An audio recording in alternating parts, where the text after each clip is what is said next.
LabTalk, episode 18, I believe. You know, don't quote me on these numbers. I'm trying to get it together, but I don't know how this is going to work out. But this is LabTalk, episode 18, and I hope you guys had a great weekend. I know it's Tuesday, but I'm recording this on Monday, so I'm asking about your weekend. And I hope that you guys have a good holiday season, too. I know this year is a little weird, you know, with COVID and shit, and people not being able to spend time with their families and the people that they usually get together with during this time of year.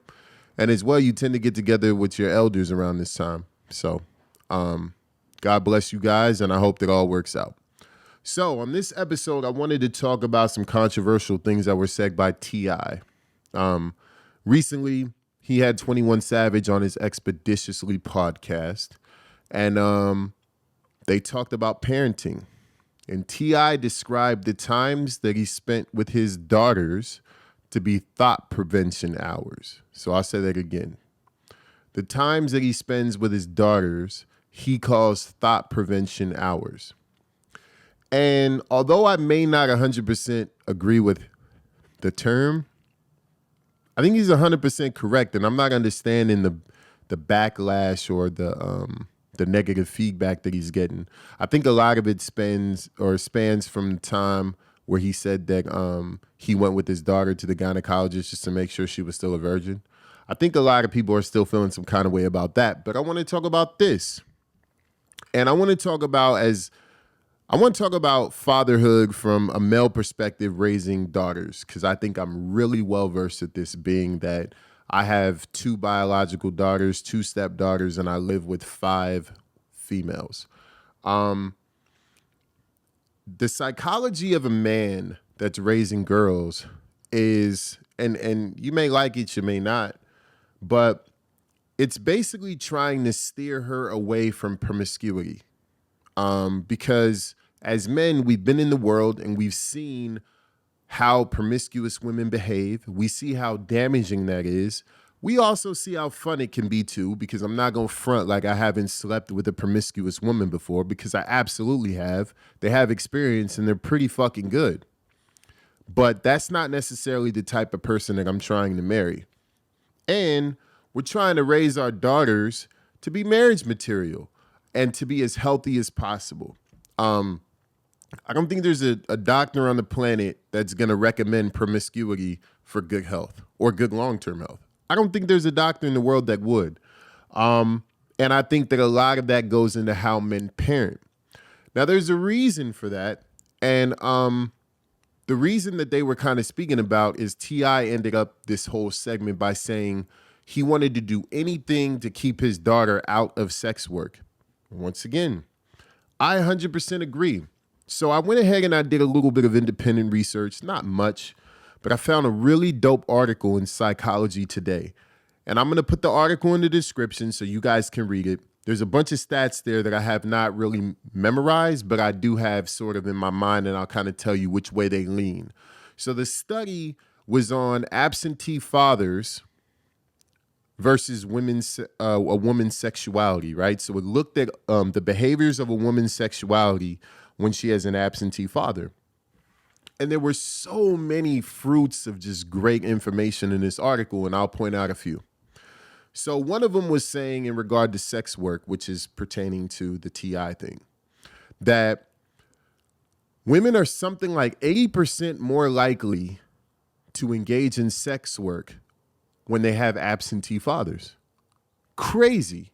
Absolutely crazy to think that that's an actual stat. It also said that women tend to have 50 to 60% more sexual partners when they have absentee fathers. And then we also know where that kind of leads, right? So if we look at society, especially as Black folks, because we have a lot of people that were raised with absentee fathers in our community. You see early childbirth. You see a lack of focus in education.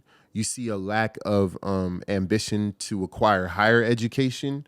You see less salaries when people get into the workforce. You see less career type jobs, and you see less advancement in the jobs that people have or careers that people have.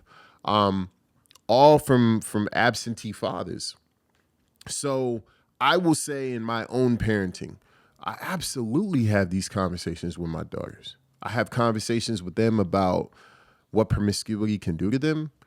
I have conversations with them about what sorts of men that they should consider sleeping with and what characters those men should have.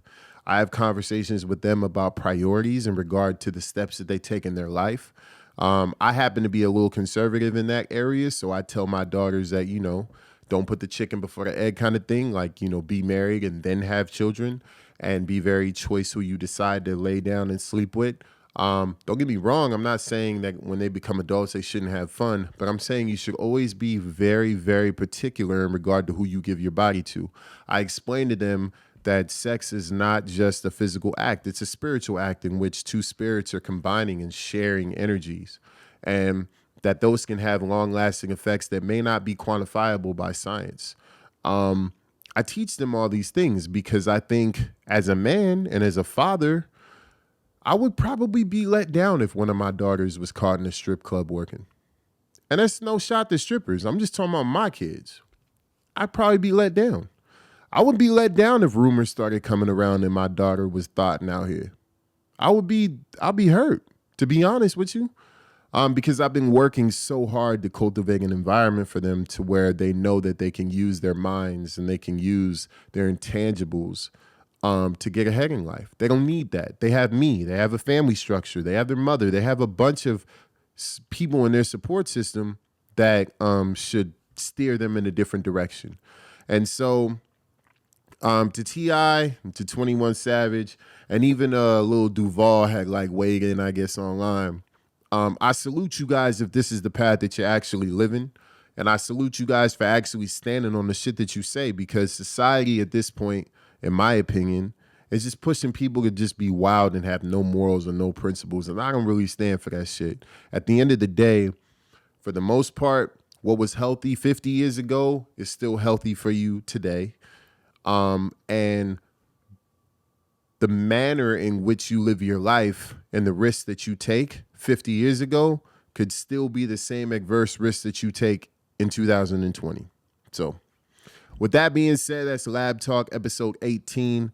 I'm probably going to get you guys one of these on Christmas Eve. I don't guarantee that though. So if I don't, and I don't talk to you guys, have a happy holiday, eat good, get some time off if you can, hug your loved ones, kiss your loved ones, let them know that you love them, and just take some time to reflect and get your orders or get your affairs in order for 2021, because I think this is going to be a crazy year ahead of us. So, Lab Talk, episode 18. Peace.